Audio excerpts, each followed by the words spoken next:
Elle tenait le bébé d'une inconnue pendant un braquage de banque, murmurant des berceuses, tandis que des hommes masqués pillaient la chambre forte.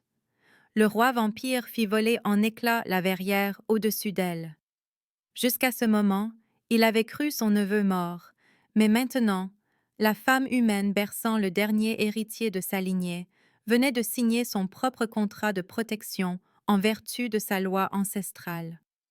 Le sol en marbre de la First Union Bank était froid contre la joue d'Emma Graves, plus froid qu'il n'aurait dû l'être un mardi après-midi de fin septembre, alors que le soleil avait encore du mordant et que le quartier financier bourdonnait de son urgence caféinée habituelle.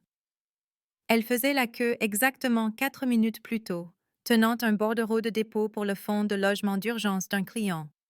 Répétant mentalement sa conversation avec son superviseur à propos de l'affaire Henderson, quand les portes avaient explosé vers l'intérieur et que 3 silhouettes en tenue tactique noire et masque blanc avaient fait irruption comme une fissure dans la réalité elle-même. Les masques étaient lisses, sans traits, à l'exception de fentes étroites pour les yeux, et quelque chose en eux fit hurler le cerveau reptilien d'Emma à une fréquence qu'elle n'avait jamais entendue auparavant. Tout le monde se jeta au sol. La femme à côté d'Emma, jeune et pâle avec des cernes sous les yeux et un bébé attaché à sa poitrine dans un de ses porte-bébés ergonomiques coûteux, poussa un son semblable à celui d'un animal blessé et commença à griffer les boucles.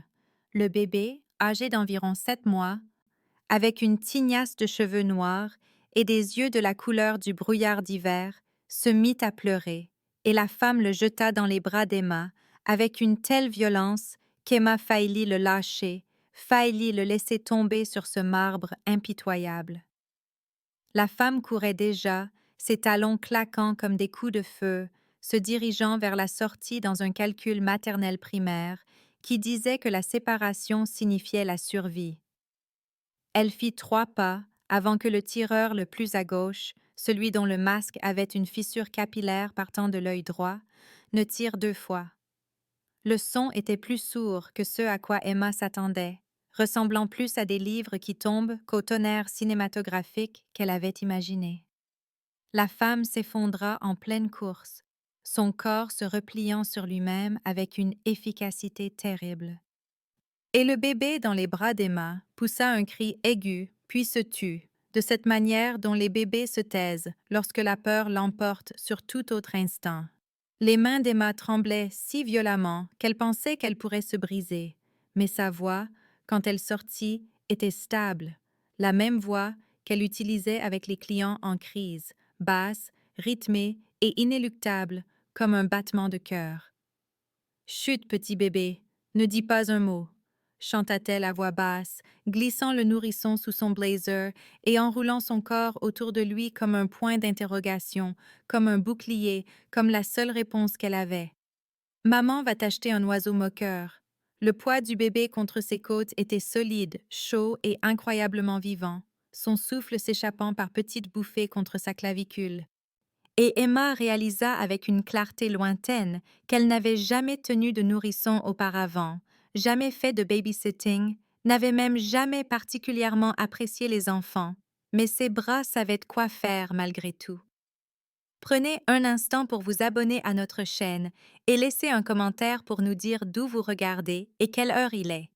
C'est toujours fascinant de voir jusqu'où voyagent ces histoires à travers le monde. Merci. À travers les vitres brisées, elle pouvait voir les voitures de police s'aligner en rang net, leurs gyrophares peignant l'intérieur en rouge et bleu, puis de nouveau en rouge, et les pales d'un hélicoptère fendaient l'air quelque part au-dessus, mais à l'intérieur de la banque, il n'y avait que des respirations retenues.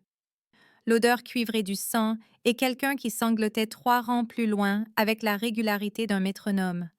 Les tireurs ne prenaient pas d'argent. Ce fut la première chose qu'Emma remarqua une fois que son cerveau cessa de hurler assez longtemps pour traiter les détails. La porte de la chambre forte était grande ouverte comme une mâchoire brisée, mais ils se déplaçaient à travers la foule, attrapant des poignets, vérifiant des visages, leurs radios crépitant des fragments qui n'avaient aucun sens. « Colis morave », dit l'un d'eux. La cible est un nourrisson de sexe masculin, environ 6 mois, tache de naissance oreille gauche. Le bébé contre la poitrine d'Emma se raidit. Elle risqua un coup d'œil vers le bas et la vit alors, juste visible là où ses fins cheveux noirs ne couvraient pas tout à fait la peau derrière son oreille gauche. Une tache de naissance en forme de croissant de lune, entrecoupée de 3 lignes parallèles, sombre comme une marque au fer rouge. Son sang se mua en eau glacée. Le tireur au masque fissuré descendait maintenant sa rangée, tirant les gens par les cheveux, inclinant leur tête, les rejetant comme des jouets cassés. Il était à 4 personnes. 3. L'esprit d'Emma tournoya à travers les possibilités comme un croupier sous cocaïne. Courir et se faire tirer dessus. Crier et se faire tirer dessus. Rester immobile et le laisser prendre le bébé et vivre avec ça pour le reste de sa vie. Le bébé fit un petit bruit, presque un gazouillis, et Emma s'entendit murmurer « Tout va bien, mon cœur, tout va bien, tu es en sécurité. » Des mensonges qui avaient un goût de cendre. Le tireur l'atteignit, baissa les yeux. Ses yeux derrière le masque étaient incolores, plats comme des pièces de monnaie. Il fit un geste avec le canon de son arme. « Vous. » La gorge d'Emma se noua. Elle ne pouvait pas parler, ne pouvait pas respirer, ne pouvait que serrer le bébé plus fort et sentir son cœur battre contre le sien, rapide comme celui d'un oiseau. Le tireur se pencha plus près. « Où est la femme morave ?» dit-il, et sa voix était fausse, avec un accent qu'Emma ne pouvait pas situer, les voyelles trop longues et les consonnes assez tranchantes pour couper. « Où est le gamin qu'elle a amené ?» Emma regarda la femme morte à 3 mètres de là, son sang s'étalant en une flaque qui reflétait les néons comme un miroir noir. Elle reporta son regard sur le tireur. « Je ne sais pas de quoi vous parlez, » dit-elle, et sa voix ne trembla pas. « C'est mon fils. » Le mensonge vint si facilement qu'il l'effraya. Le bébé choisit ce moment pour faire un autre son, un gargouillis qui aurait dû être ordinaire, infantile, insignifiant, mais il résonna. C'était le seul mot pour le décrire. Le son rebondit sur le marbre, le verre et le haut plafond voûté comme une voix dans une cathédrale, résonnant, superposé et incroyablement profond pour une si petite gorge. Le tireur recula d'un demi-pas. Sa radio crépita. « Cible possible localisée, coin sud-ouest, » dit-il, mais sa main tremblait maintenant. Emma pouvait le voir. Avant qu'il ne puisse en dire plus, le monde prit fin. C'est ce qu'elle ressentit. Le verre explosa vers l'intérieur, depuis la verrière, 3 étages plus haut, dans une cascade d'éclats de diamants, qui captèrent la lumière et la projetèrent partout, et quelque chose tomba à travers la pluie de verre, comme une pierre, comme une balle, comme la colère de Dieu lui-même. Il atterrit en position accroupie à 10 pieds d'Emma, et l'impact fissura le sol en marbre, envoyant des fractures en toile d'araignée dans toutes les directions. Les tireurs se retournèrent et ouvrirent le feu, et la chose qui était tombée à travers la verrière bougea. Le cerveau d'Emma ne pouvait pas traiter la vitesse. Un instant, elle était accroupie, l'instant d'après, elle était parmi eux, et des corps volaient, heurtant les murs avec des bruits de linge mouillé. La chose était un homme, grand, aux cheveux noirs, portant un costume anthracite qui aurait dû être détruit par la chute, mais ne l'était pas, et quand il bougeait, c'était comme regarder l'eau couler en amont, la physique en option. Il brisa le cou du premier tireur d'un geste désinvolte, enfonça sa main dans la poitrine du deuxième tireur et la retira, humide et rouge.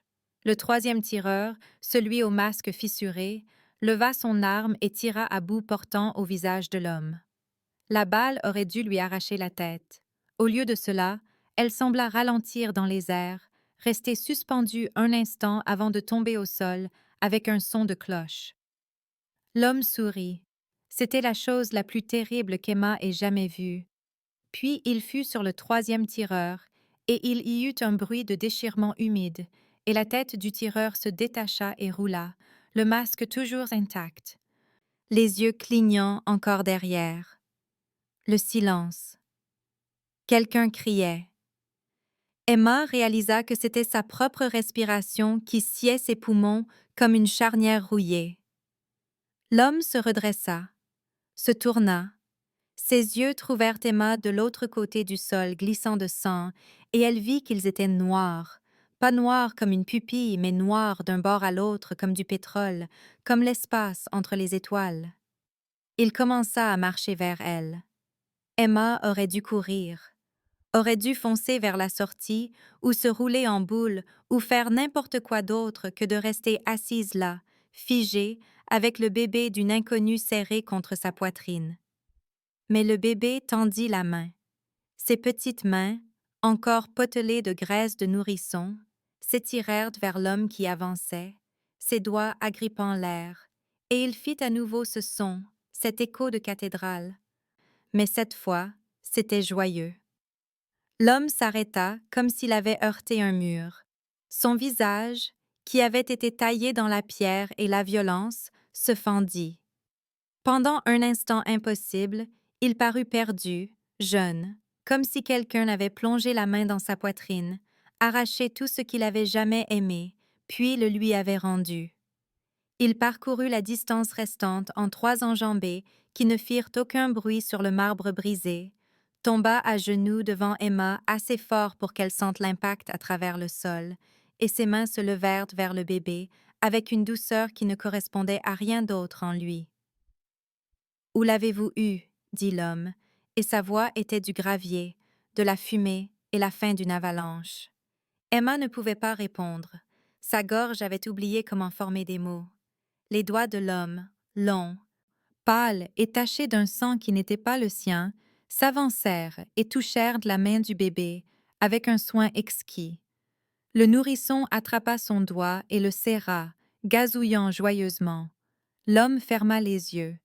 Quand il les rouvrit, ils étaient toujours noirs mais humides, et Emma réalisa avec un choc lointain qu'il pleurait sans larmes. « Alexander » murmura-t-il, et le nom sonnait comme une prière, une malédiction et une porte qui s'ouvrait alors qu'elle aurait dû rester verrouillée pour toujours.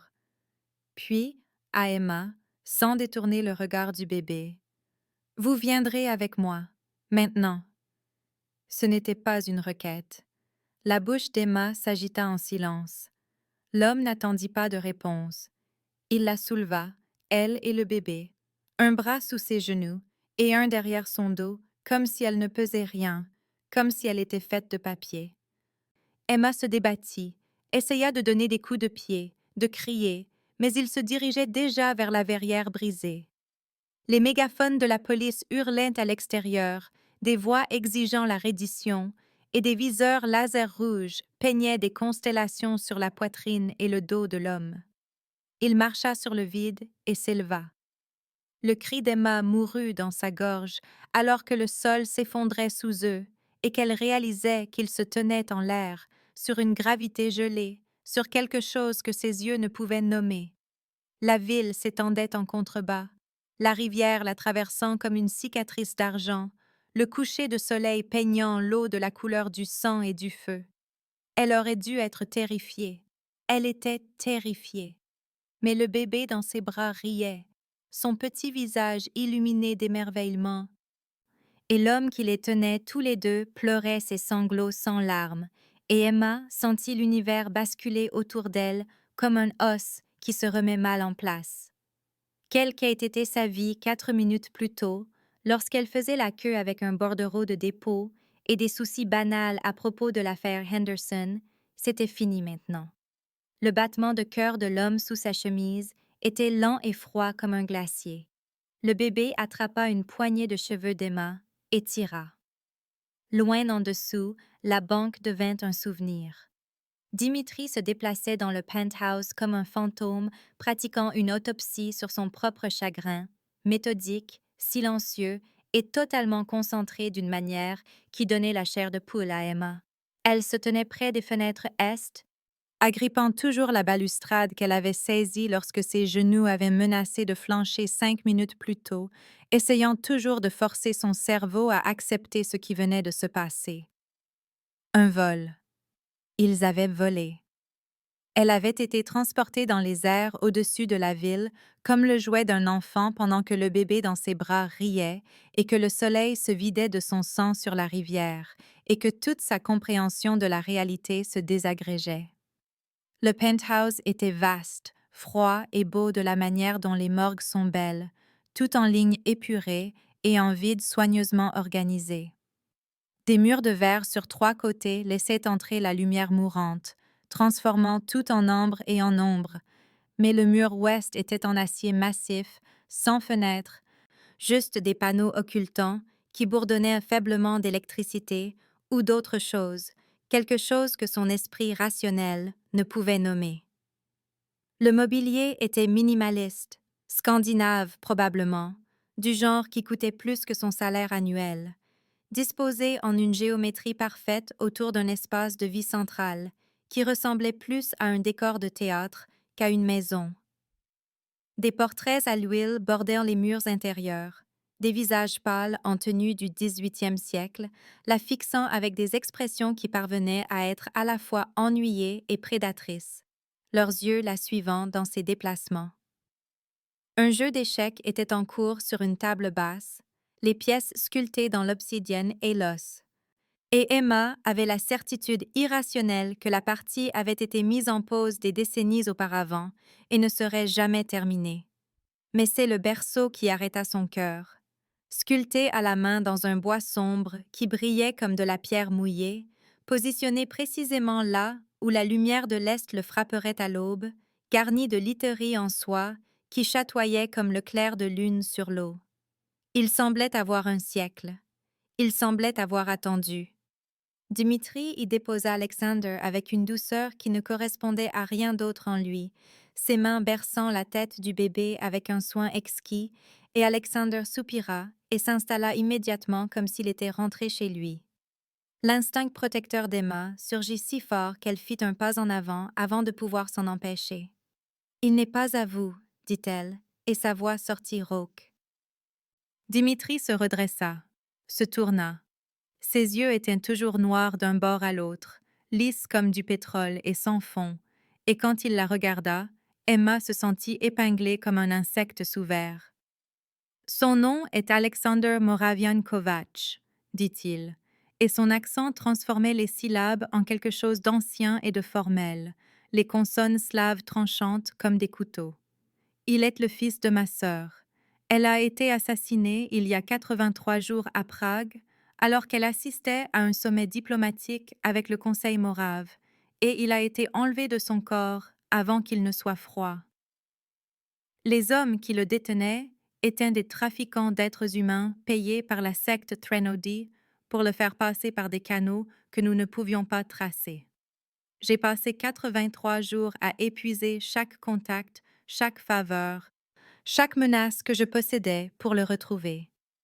Alors oui, il est à moi. Et parce que vous l'avez tenu pendant une attaque, parce que vous l'avez protégé de votre vie, alors que vous n'aviez aucune obligation et toutes les raisons de fuir, parce que son sang a touché votre peau lorsque la blessure par balle de sa mère a taché votre manche. Vous êtes lié par l'alliance du dernier héritier. Vous êtes sa Karana, son gardien. Légalement, selon toutes les lois que mon peuple reconnaît, jusqu'à ce que le conclave en décide autrement, vous ne pouvez pas le quitter, ni moi. Emma baissa les yeux sur son blazer. Il y avait une tache sombre sur la manche gauche, encore humide, là où elle avait pressé Alexander contre sa poitrine. Elle ne l'avait pas remarqué dans la banque, trop concentrée sur sa survie. Mais maintenant elle ressortait comme une accusation. « Je ne suis liée à rien », dit-elle, et entendit la peur sous sa colère. « Je vais appeler la police, je rentre chez moi. Je vais oublier que tout ça est arrivé. »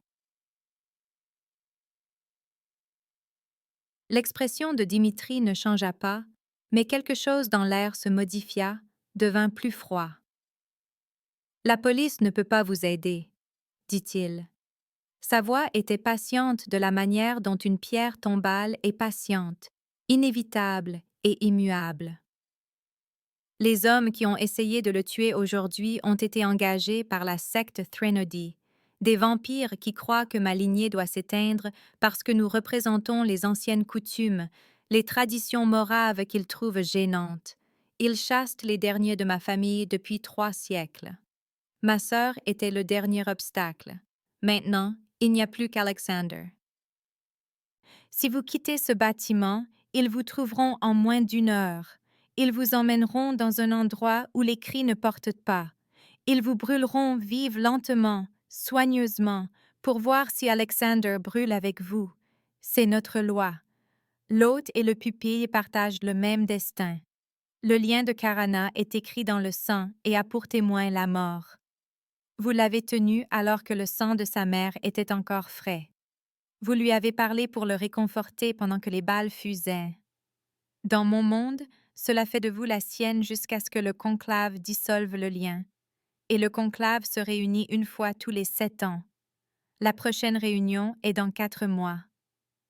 Le rire d'Emma sortit brisé. « Vous êtes fou, dit-elle. C'est de la folie. Je suis assistante sociale. Je m'occupe d'affaires de garde, de bons de logement et de clients qui ont besoin d'être orientés vers une thérapie. Je ne connais rien aux vampires, aux alliances ou à n'importe quelle fantaisie dans laquelle vous vivez. Laissez-moi partir, s'il vous plaît. » Dimitri se dirigea vers le mur ouest et pressa sa paume contre l'acier. Un panneau s'ouvrit, révélant un écran qui s'anima en montrant des images de sécurité. La banque, du ruban de police, des sacs mortuaires transportés, un bandeau d'informations défilant en bas. 3 morts dans un braquage en centre-ville, suspects toujours en fuite, les témoins décrivent une violence impossible. Il se retourna vers elle. « Je suis un roi qui vient de découvrir que toute sa famille n'est pas éteinte, dit-il, et pour la première fois sa voix se brisa, juste légèrement. Juste assez pour la laisser entendre le chagrin en dessous. La folie serait une miséricorde, mais je n'ai pas ce luxe, et vous non plus. Vous pouvez me détester. Vous pouvez crier, casser des choses et passer chaque instant à comploter votre évasion. Cela ne changera rien. Vous êtes Karana maintenant. Ce mot signifie gardien, protecteur et prisonnier tout à la fois. Jusqu'à ce que le conclave statue, vous êtes liés au destin d'Alexander, et je suis tenue de vous protéger tous les deux. Apprenez à vivre avec ça, ou passez ce qu'il vous reste de vie à mener une guerre que vous ne pouvez pas gagner. » Les mains d'Emma tremblaient à nouveau. Elle les fourra dans ses poches, essaya de trouver son téléphone, ne trouva rien.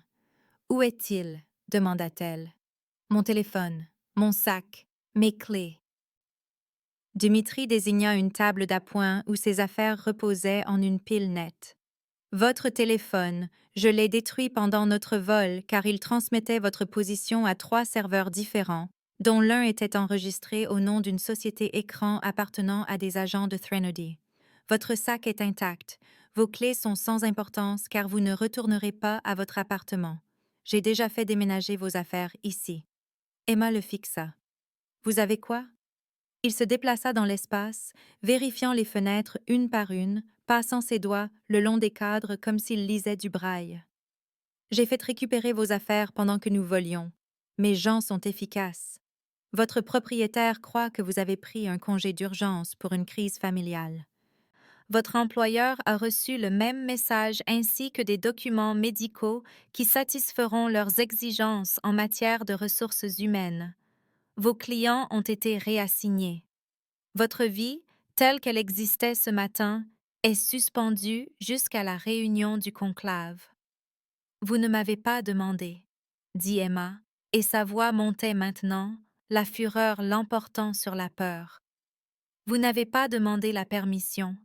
Vous avez juste décidé d'effacer toute mon existence parce qu'une loi de sang médiévale dit que j'ai touché un bébé. » Dimitri s'arrêta aux fenêtres est, regardant la ville s'étendre en dessous d'eux comme un circuit imprimé.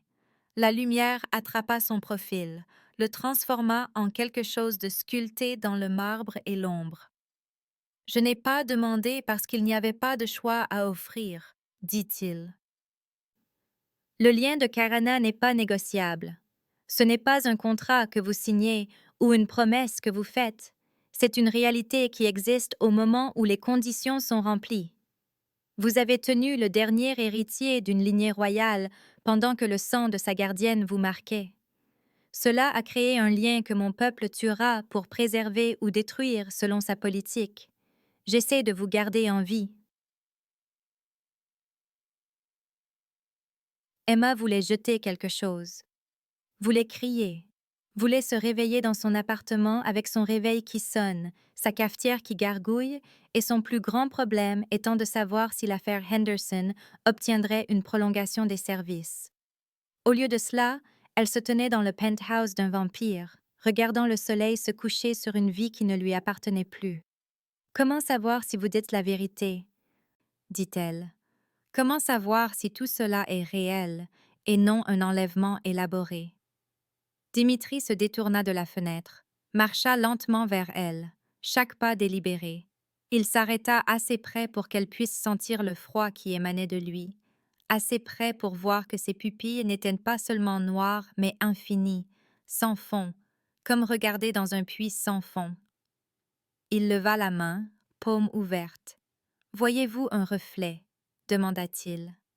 Emma regarda au-delà de lui vers les murs de verre, vit la ville, vit les meubles, se vit elle-même, pâle et les yeux hagards.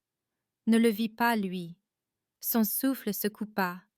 Il baissa la main, plongea la main dans sa veste et en sortit une photographie, froissée et usée comme si elle avait été pliée et dépliée 1000 fois. La lui tendit. Emma la prit avec des doigts engourdis. La photo montrait une femme, aux cheveux noirs et pâles, avec des yeux comme des tempêtes d'hiver, tenant un nourrisson avec une tignasse de cheveux noirs et une tache de naissance derrière son oreille gauche. La femme souriait. Le bébé tendait la main vers l'appareil photo. Il se tenait devant une cathédrale aux flèches qui ressemblait à de la musique gelée. « Ma sœur, » dit Dimitri doucement. « Katharina. Ceci a été pris à Prague il y a 4 mois, 3 semaines avant qu'elle ne soit tuée.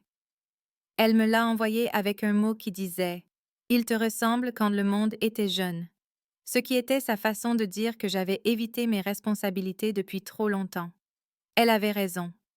J'avais passé des décennies à prétendre que je pouvais m'éloigner de ce que nous sommes, du poids de la lignée et de la loi. J'ai construit cette vie ici, dans cette ville, loin de la Moravie, du conclave et des politiques sans fin d'êtres immortels qui ne peuvent oublier les rancunes. Je pensais que la distance signifiait la liberté. Puis elle a été assassinée et Alexander a été enlevé et j'ai appris qu'on ne peut pas fuir le sang. Les mains d'Emma tremblaient si fort que la photographie bougeait. La femme sur la photo avait les pommettes de Dimitri, sa mâchoire carrée, mais son expression était plus chaleureuse, humaine d'une manière que la sienne n'était pas. Elle ressemblait à quelqu'un qui riait facilement, qui aimait fort, qui était morte violemment. « Je suis désolée », s'entendit dire Emma, et elle le pensait. Dimitri reprit la photo, la glissa dans sa veste sur son cœur. « Votre sympathie est notée, » dit-il, et sa voix était redevenue plate, vidée de tout sauf d'une courtoisie lasse. Mais cela ne change rien. Alexander est en danger à chaque instant de son existence. La secte Trénodie veut la lignée morave éteinte parce que nous détenons un pouvoir de vote au conclave, parce que nos traditions empêchent certaines libertés qu'ils souhaitent prendre avec les populations humaines, parce que les rancunes entre vampires durent des siècles et ma famille s'est faite des ennemis lorsque nous avons refusé de soutenir leur expansion en Europe de l'Est dans les années 1700. Ils n'arrêteront pas. Ils enverront des humains et des vampires. Ils utiliseront des bombes, le feu et le poison. Ils cibleront quiconque Alexander touche, cela vous inclut. Emma se dirigea vers le berceau, regarda le bébé qui y dormait, sa petite poitrine se soulevant et s'abaissant avec un rythme parfait, son visage paisible d'une manière qui lui serra la gorge. Il était si petit, si impuissant, si totalement dépendant des adultes autour de lui pour le garder en sécurité. Elle avait tenu des dizaines d'enfants dans sa carrière, des enfants en crise, des enfants retirés de foyers dangereux, des enfants qui la regardaient avec des yeux qui en avaient trop vu, trop jeunes. Elle n'avait jamais ressenti cette torsion particulière dans sa poitrine auparavant, ce besoin féroce et irrationnel de se tenir entre cet enfant spécifique et tous les maux que le monde pouvait offrir. Que se passe-t-il si je refuse? Demanda-t-elle sans lever les yeux. Si je combats ce lien, ou peu importe comment vous l'appelez, si je sors simplement par cette porte. Dimitri resta silencieux un long moment. Puis, vous mourrez, probablement en moins de 3 jours. Le lien n'est pas métaphorique. C'est une réalité magique encodée dans la loi des vampires. Une fois établi, le karana et le pupille partagent leur vitalité. Si vous êtes séparé d'Alexander par plus d'1 kilomètre, vous commencerez à vous affaiblir. D'abord la fièvre, puis la désorientation, puis une défaillance d'organes. La même chose lui arrivera. Le lien a été conçu pour assurer une loyauté absolue de la part des gardiens qui pourraient autrement abandonner les enfants royaux en temps de guerre. Il est brutal et ancien, et je ne l'ai pas créé. Mais je ne peux pas le briser. Seul le conclave peut dissoudre un lien de karana, et seulement si les 2 parties en font la demande et que le pupille survit jusqu'à l'âge adulte ou qu'un autre gardien est nommé. Emma ferma les yeux, inspira par le nez, expira par la bouche, utilisant la technique d'ancrage qu'elle enseignait aux clients en crise de panique. Ça n'aida pas. Donc, je suis une prisonnière, dit-elle. Dimitri émit un son qui aurait pu être un rire s'il y avait eu une once d'humour. Vous êtes la Karana du dernier héritier du trône morave, ce qui fait de vous l'une des humaines les plus protégées et les plus en danger de cette ville. Je vous fournirai tout ce dont vous avez besoin. Sécurité, confort, éducation à nos coutumes. Vous ne serez pas blessé. Vous n'aurez pas faim. Vous n'aurez pas froid. Mais vous ne partirez pas. Pas avant que le conclave ne se réunisse dans 4 mois et que nous ne demandions la dissolution.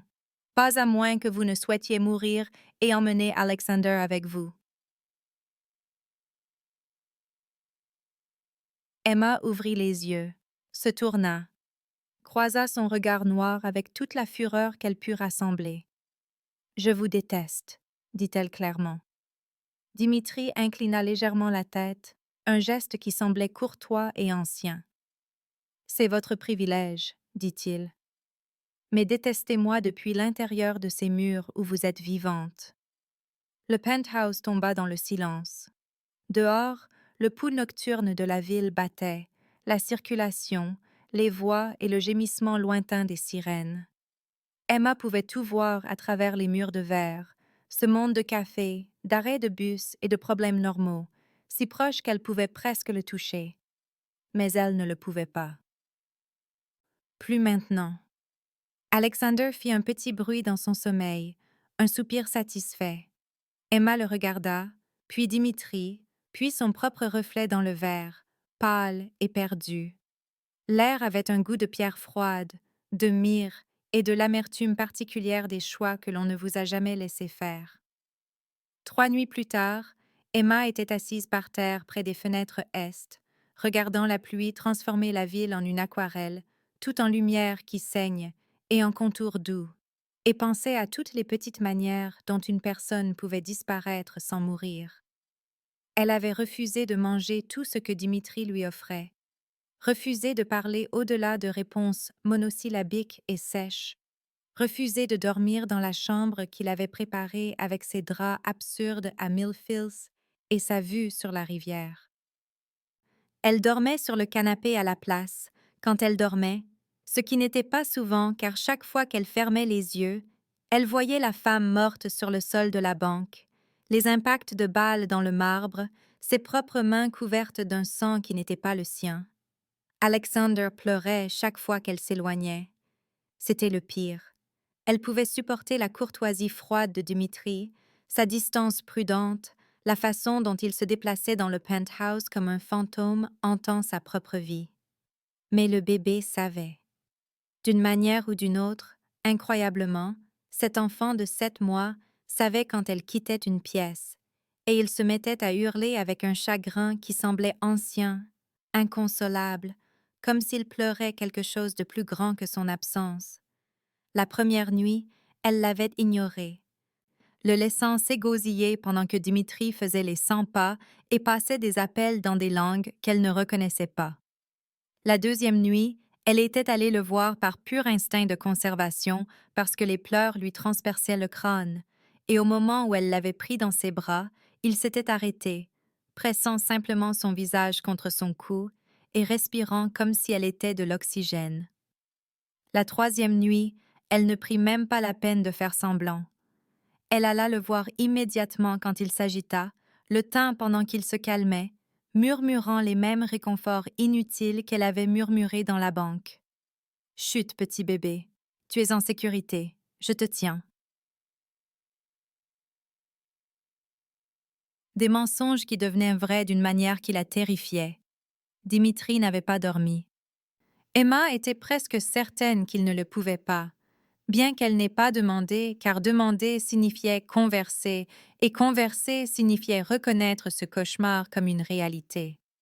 Il passait les nuits au téléphone avec le conclave, des anciens vampires dont les voix s'échappaient de la porte de son bureau en fragments de dispute. Protocole. Précédent. La question morave. Si une karana humaine constituait une contamination de la lignée. Si le lien devait être honoré ou dissous de force quel qu'en soit le coût pour l'héritier. Les réponses de Dimitri étaient toujours contrôlées, toujours courtoises, mais Emma entendait l'acier en dessous. Elle l'entendait aussi perdre. La troisième nuit, la femme arriva. Emma était assise à la table de salle à manger en verre, ne mangeant pas le repas que Dimitri lui avait laissé, se contentant de pousser du riz dans une assiette en petits cercles et de regarder les grains former des motifs. L'ascenseur sonna. Dimitri se matérialisa depuis son bureau, son expression passant de l'épuisement à l'alerte en un battement de cœur, et une femme entra dans le penthouse, portant le pouvoir comme une seconde peau. Elle était grande, les cheveux argentés, peut-être 60 ou 600 ans. Emma ne pouvait le dire. Son tailleur était gris anthracite et coupé avec le genre de précision qui criait une richesse obscène. Elle portait une mallette en cuir frappée d'un sceau qu'Emma reconnut sur la bague de Dimitri, un croissant de lune entrecoupé de 3 lignes, et ses yeux, quand ils trouvèrent Emma, étaient de la couleur de la glace d'hiver. « Inès Akael », dit-elle en guise de présentation, son accent la plaçant quelque part en Europe de l'Est, en Russie peut-être ou plus à l'Ouest. « Médiatrice du conclave. Vous devez être Mademoiselle Graves. » Emma ne se leva pas, ne sourit pas, la regarda simplement avec toute l'hostilité qui lui restait, ce qui était considérable. Dimitri se plaça légèrement entre elles, un geste protecteur qu'il ne réalisa probablement pas faire.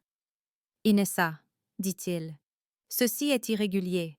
Le conclave n'envoie généralement pas de médiateur avant une pétition formelle. » Inessa posa sa mallette sur la table, l'ouvrit d'un mouvement sec et efficace. « Je ne suis pas ici en tant que médiatrice, » dit-elle. « Je suis ici en tant que témoin. Le conclave a reçu 3 plaintes formelles concernant votre gestion du lien de Karana. La secte Threnody prétend que vous utilisez Mademoiselle Graves comme bouclier humain pour protéger Alexander, tout en contournant les protocoles de tutelle appropriés. Le Conseil de Prague prétend que vous avez enlevé une humaine sans son consentement et créé un lien illégal. La faction de Lisbonne prétend que vous fabriquez une crise pour consolider votre pouvoir avant la prochaine réunion.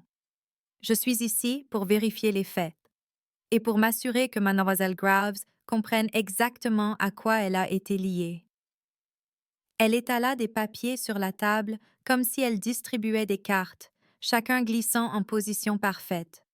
Des contrats, des registres de lignée, des photographies. Le souffle d'Emma se coupa. Les photographies montraient une femme, aux cheveux noirs et pâles, allongée dans une ruelle pavée, la gorge tranchée si profondément qu'Emma pouvait voir l'os. Ses yeux étaient ouverts. Sa robe était trempée de noir. Et blottie contre sa poitrine, d'une manière ou d'une autre épargnée par le sang, se trouvait un nourrisson enveloppé de lin blanc. Alexander. Emma détourna les yeux, sentit la bile lui monter à la gorge. Inessa ne détourna pas les yeux. Voici Katarina Moravian-Kovacs, dit-elle, sa voix clinique. La sœur de Dmitri, retrouvée morte il y a 83 jours dans la vieille ville de Prague après avoir quitté un sommet diplomatique avec des représentants du Conseil. Sa gorge a été tranchée avec une lame d'argent, ce que nous savons car la blessure s'est cautérisée immédiatement et l'a empêché de guérir.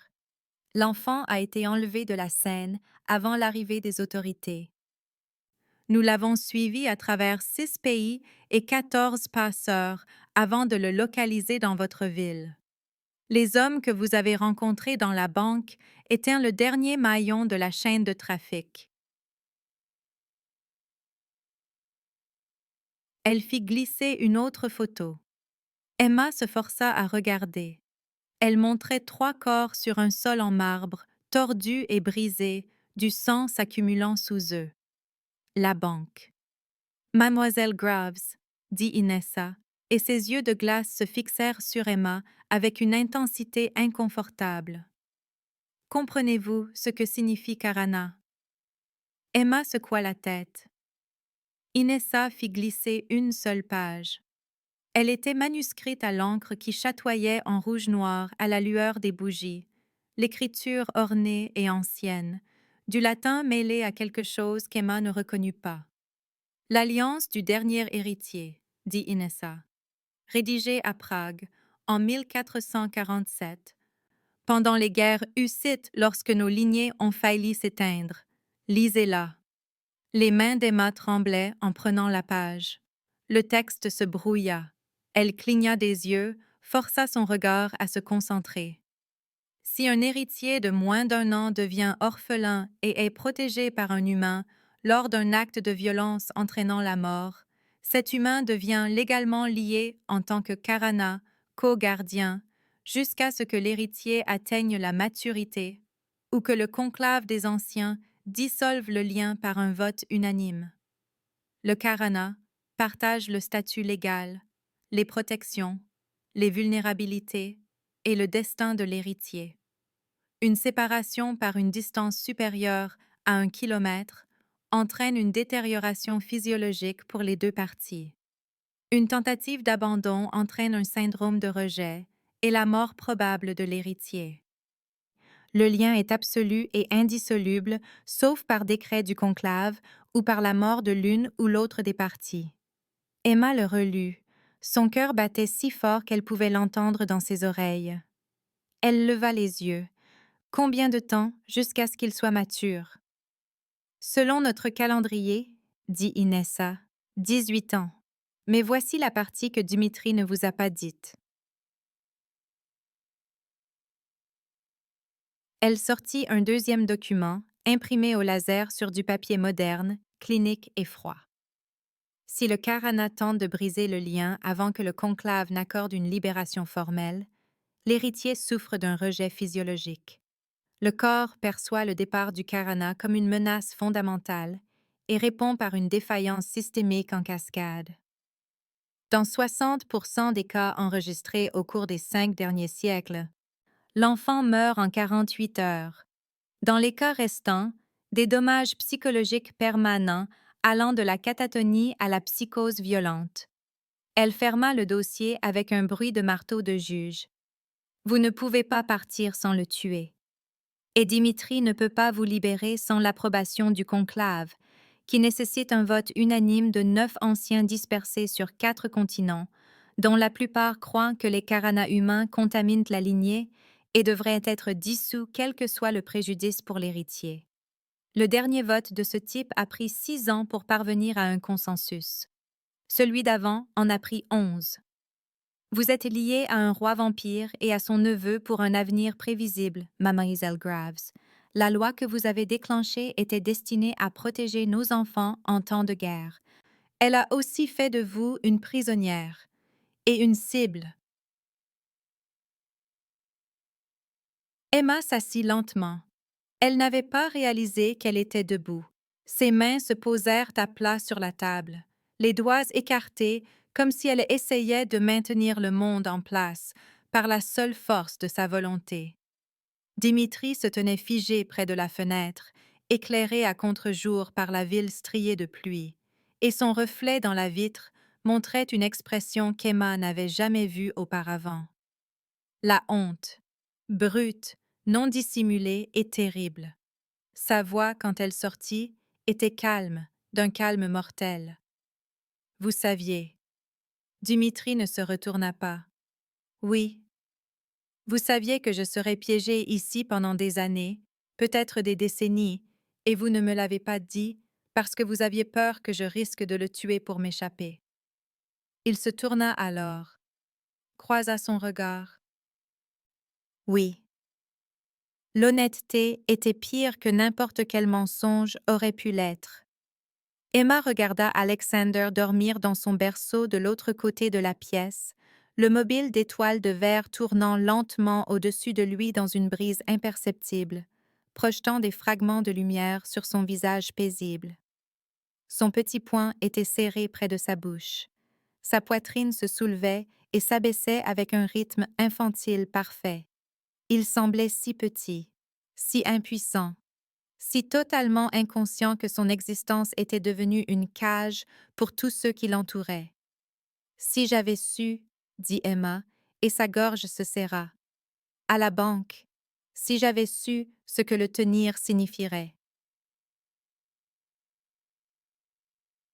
Dimitri traversa la pièce en 3 enjambées, tomba à genoux devant sa chaise pour qu'ils soient au même niveau. Ses yeux noirs étaient sans fond et complètement concentrés. Vous auriez fui, dit-il. Il serait mort. J'aurais rasé cette ville et je serais mort avec elle parce qu'il est tout ce qui reste de ma famille, tout ce qui reste d'une lignée qui a tenu pendant 8 siècles. Et sans lui, je n'ai aucune raison de continuer à exister. C'est le seul dénouement où il vit. Je ne m'excuserai pas pour ça, mais je vous donnerai tout ce que je peux entre ces murs.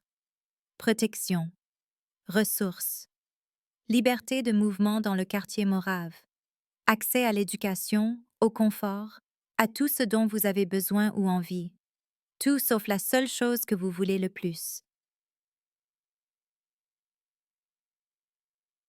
Les yeux d'Emma étaient humides. Elle détestait ça, détestait qu'il puisse l'avoir craqué.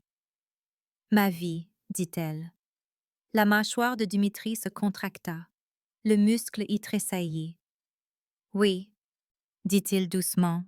Sauf ça. » Inessa les observait tous les deux avec une expression qu'Emma ne pouvait pas lire.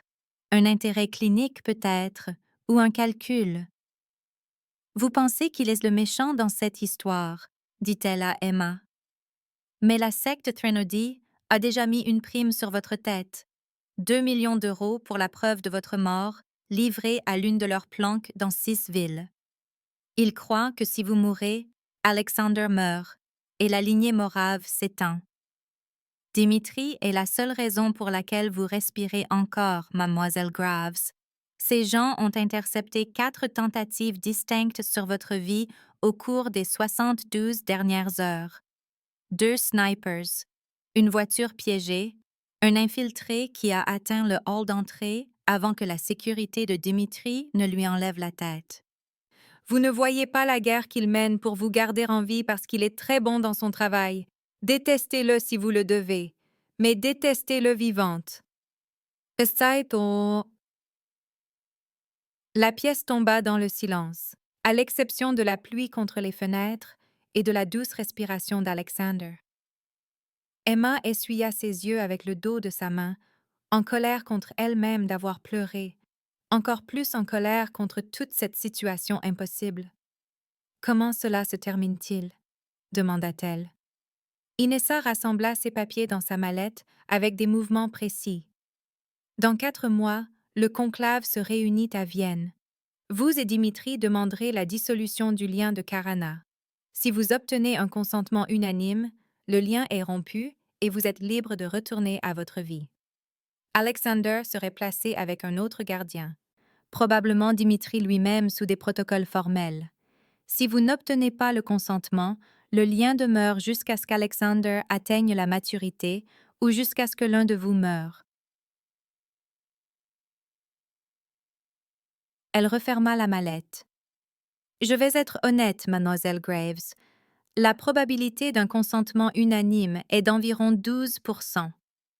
Le conclave est divisé sur toutes les questions, mais les Karana humains sont particulièrement litigieux. La moitié des anciens voteront pour la dissolution simplement pour éliminer la contamination humaine du processus. L'autre moitié votera pour maintenir le lien parce qu'il a été légalement créé et qu'il respecte la tradition plus que la commodité. Atteindre l'unanimité nécessitera soit un miracle, soit un changement politique suffisamment important pour unir toutes les factions. Elle se tourna vers Dimitri. Je soumettrai mon rapport demain. Le lien est légitime. Mademoiselle Graves n'a pas été contrainte à la protection initiale et l'alliance a été déclenchée conformément à la loi établie. Ce qui se passera ensuite est entre vous, elle et le conclave. À Emma. Je suis désolée. Ce n'est pas le destin que vous avez choisi, mais c'est le destin que vous avez. Apprenez à y survivre.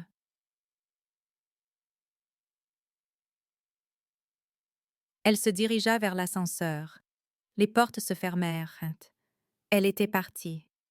Emma et Dimitri restèrent assis dans le silence qu'elle laissa derrière elle. Les bougies vacillèrent. La pluie continua.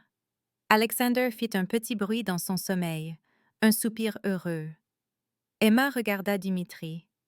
Il était toujours à genoux devant sa chaise, son expression soigneusement neutre maintenant, les murs de nouveau en place. « Pourquoi ne m'avez-vous pas simplement menti ?» demanda-t-elle. « Dites-moi que c'était temporaire, quelques semaines, pour rendre les choses plus faciles. » Il secoua lentement la tête. « Parce que vous auriez découvert la vérité finalement, et alors vous ne me feriez plus jamais confiance. De cette façon, vous pouvez me détester de vous avoir piégé, mais vous ne pouvez pas me détester de vous avoir menti à ce sujet. Et nous avons des mois devant nous, peut-être des années. J'ai besoin que vous croyiez ce que je vous dis, même si vous me méprisez pour cela. La confiance et l'affection ne sont pas la même chose. Je peux vivre sans la seconde. Nous avons tous les deux besoin de la première. » Emma rit. Le son sortit brisé. « Vous êtes un vrai salaud, vous savez ça. » Dimitri se leva, retourna à la fenêtre. « Oui, dit-il. On m'a traité de pire. » Elle regarda de nouveau Alexander, le bébé qui était en quelque sorte devenu le centre de son univers en 3 jours, la chaîne qui la liait à cette vie impossible. « J'ai besoin de savoir quelque chose, » dit-elle. Dimitri jeta un coup d'œil en arrière. « Si le conclave vote non, si je suis coincé ici jusqu'à ses 18 ans, me ferez-vous du mal, vous servirez-vous de moi? » L'expression de Dimitri devint très immobile, très froide. « Non, » dit-il, et le mot était absolu. « Vous êtes Karana de mon neveu. Cela fait de vous un membre de la famille selon la loi morave. Je mourrai avant de permettre qu'on vous fasse du mal. Vous avez ma parole, pour ce qu'elle vaut pour vous. » Emma hocha lentement la tête. Elle le croyait. Elle ne savait pas pourquoi, ne faisait pas confiance à cet instinct, mais elle le croyait. « D'accord, dit-elle. Alors nous survivrons à ça, ensemble, jusqu'à Vienne, et si le vote échoue, nous trouverons ce qui vient ensuite. Mais j'ai besoin que les choses changent. J'ai besoin de comprendre votre monde. J'ai besoin de pouvoir me protéger et protéger Alexander s'il vous arrive quelque chose. J'ai besoin d'arrêter d'être une victime et de commencer à être une partenaire. Pouvez-vous me donner ça? » Dimitri se tourna complètement, la regarda un long moment, puis il traversa la pièce, lui tendit la main. Elle la prit. Sa peau était froide comme du marbre. Oui, dit-il, je peux vous donner ça. Bienvenue dans le quartier morave, Emma Graves. Voyons si vous y survivez. Emma cessa de combattre le lien le 4e jour et commença à l'étudier à la place, ce qui, selon Dimitri, était la chose la plus intelligente qu'elle ait faite depuis son arrivée. Il lui donna accès aux archives moraves, une bibliothèque 3 étages plus bas qu'elle atteignait via un ascenseur privé qui nécessitait son empreinte de main pour s'activer, et lorsque les portes s'ouvrirent, elle entra dans un espace qui semblait avoir été taillé dans le temps lui-même. La pièce était vaste et circulaire, s'élevant sur 3 étages, avec un plafond en dôme peint de constellations qu'elle ne reconnaissait pas, et chaque mur était couvert de livres. Pas les étagères nettes et organisées d'une bibliothèque moderne, mais un chaos du sol au plafond, des dos en cuir craquelés par l'âge, des pages cousues à la main, des langues qu'elle ne pouvait identifier mêlées au latin, au slavon d'église et à ce qui aurait pu être du tchèque ancien. Il y avait des parchemins dans des étuis en laiton, des cartes épinglées sur des panneaux de liège montrant des frontières qui n'existaient plus, des daguerréotypes dans des cadres en argent représentant des silhouettes pâles dans des vêtements de siècles passés. L'air sentait la poussière, le vieux papier et autre chose, quelque chose de froid et de minéral comme l'intérieur d'une grotte. Dimitri lui avait donné une clé pour une armoire verrouillée contenant les archives des Karanas, l'avait averti que la plupart étaient écrites dans des langues qu'elle devrait apprendre, et l'avait laissée à elle-même. Elle passa 18 heures ce premier jour à lire tout ce qu'elle pouvait atteindre, qui avait été traduit en anglais ou en langue moderne, prenant des notes dans un cahier de composition qu'elle avait trouvé dans un tiroir de bureau, sa main crispée par l'écriture, mais son cerveau enfin engagé dans autre chose que la rage et la peur. Elle apprit la structure politique de la Société des vampires, les 9 maisons qui composaient le conclave, chacune représentant une région géographique et une tradition philosophique différente. La maison morave, la lignée de Dimitri, tenait le bloc de l'Europe de l'Est et défendait les structures traditionnelles, les anciennes lois, la préservation des territoires de chasse et des populations humaines. La secte Threnody n'était pas une maison, mais une faction dissidente, des radicaux théologiques qui croyaient que l'intégration des vampires à la culture humaine était une mort spirituelle, que les habitudes alimentaires étaient devenues trop raffinées et trop dépendantes de donneurs consentants, que les anciennes méthodes de chasse et de mise à mort étaient sacrées et nécessaires. Alexander, apprit-elle avec une horreur croissante, était considéré comme une abomination par les normes de Threnody parce que sa mère Katharina avait pratiqué une alimentation moderne, prenant de petites quantités à des humains consentants plutôt que de les vider et de les tuer, ce qui, selon eux, diluait le sang et affaiblissait la lignée. Un héritier à moitié contaminé était pire qu'aucun héritier du tout dans leur théologie. Elle apprit aussi l'histoire des Karanas, et c'est là que la lecture devint sombre. La plupart des Karanas avaient été des serviteurs ou des esclaves, des humains qui se trouvaient tenir un enfant noble lorsque la violence éclatait et se retrouvaient légalement liés à des maîtres qui les considéraient comme des meubles. Mais 3 sur 8 siècles étaient devenues reines.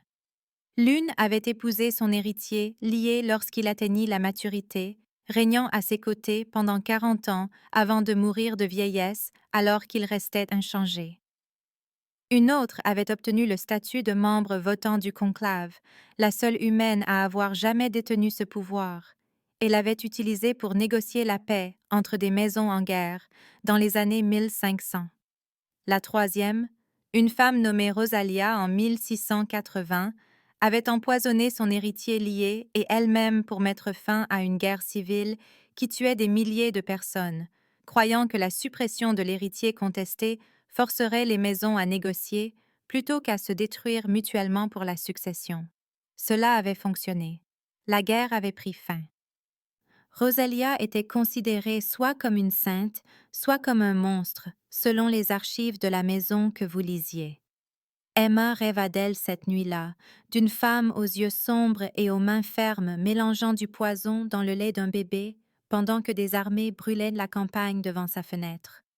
Elle se réveilla en tremblant, alla voir Alexander, le trouva dormant paisiblement avec son poing près de la bouche, et s'assit à côté de son berceau jusqu'à l'aube, essayant d'imaginer être aussi certaine, aussi courageuse, aussi disposée à choisir la mort plutôt que l'alternative.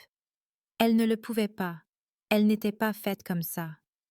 Ou peut-être l'était-elle et ne le savait-elle tout simplement pas encore, ce qui était pire. Le 8e jour, Inessa revint avec une nouvelle qui fit tomber l'estomac d'Emma. Le conclave exige des preuves, dit-elle sans préambule, debout dans le salon du penthouse dans un autre costume coûteux, celui-ci anthracite avec une subtile rayure. La preuve qu'Alexander est vivant et que le lien de Karana est légitime. Dimitri doit vous présenter tous les deux au rassemblement d'automne. C'est semi-public, principalement des représentants des maisons et des vampires affiliés, peut-être 200 participants. Vous serez exposée, mademoiselle Graves, scannée, interrogée, possiblement défiée. Ce n'est pas optionnel. Emma regarda Dimitri.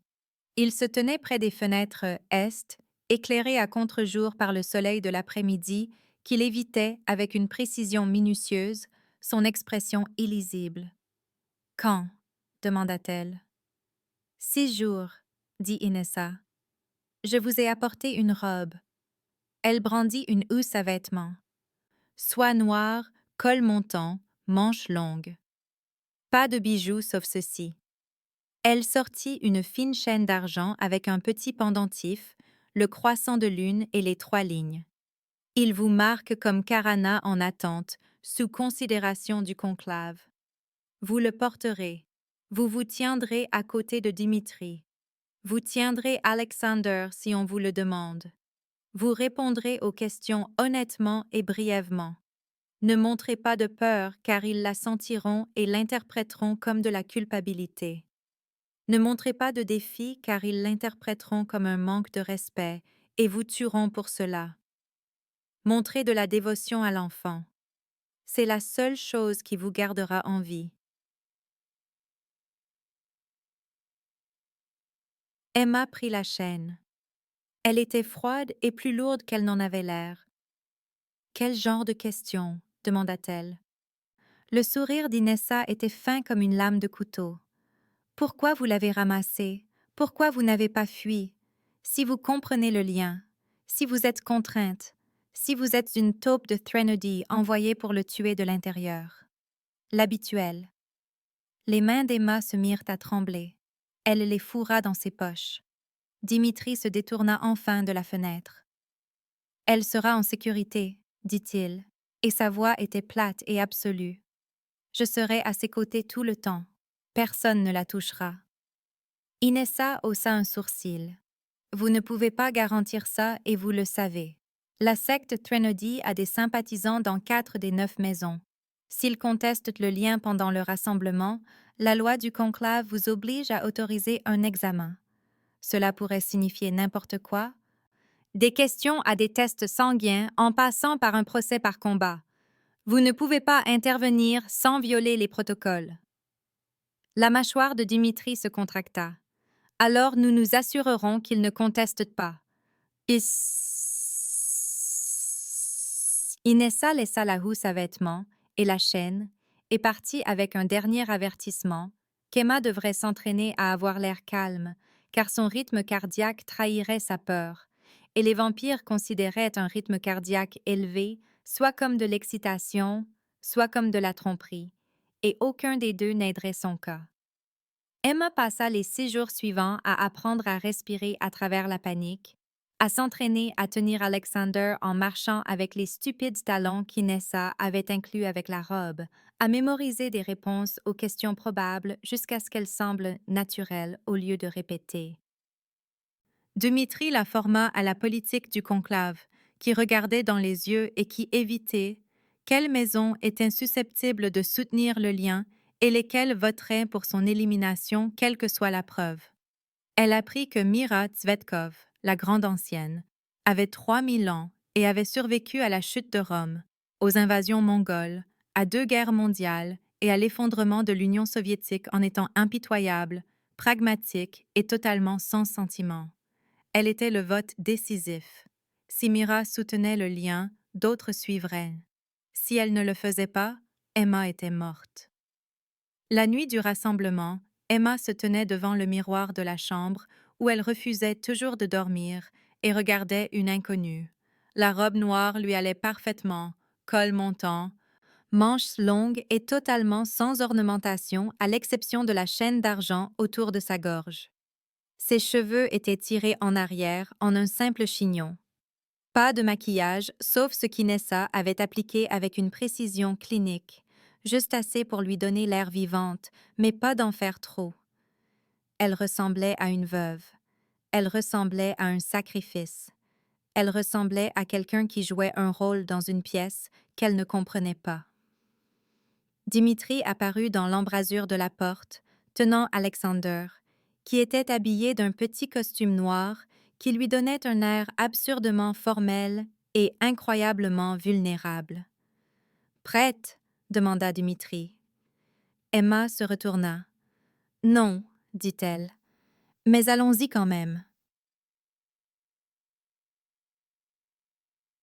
L'opéra était dans le quartier des marchands.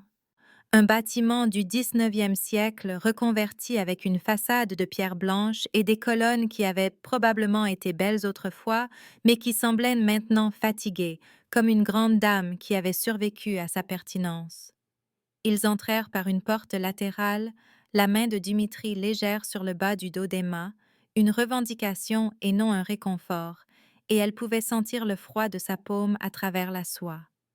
À l'intérieur, le bâtiment s'ouvrait sur une pourriture dorée, belle de loin, mais en décomposition de près. Des sièges de velours délavé en bordeaux et or, des lustres dégoulinants de cristal qui captaient la lumière et la projetaient en fragments nets, l'odeur de poussière et de vieux sang qu'Emma réalisa avec une horreur croissante être littérale, car certains vampires se nourrissaient pendant ces événements, les traitant comme des occasions sociales où le rafraîchissement signifiait ouvrir une veine.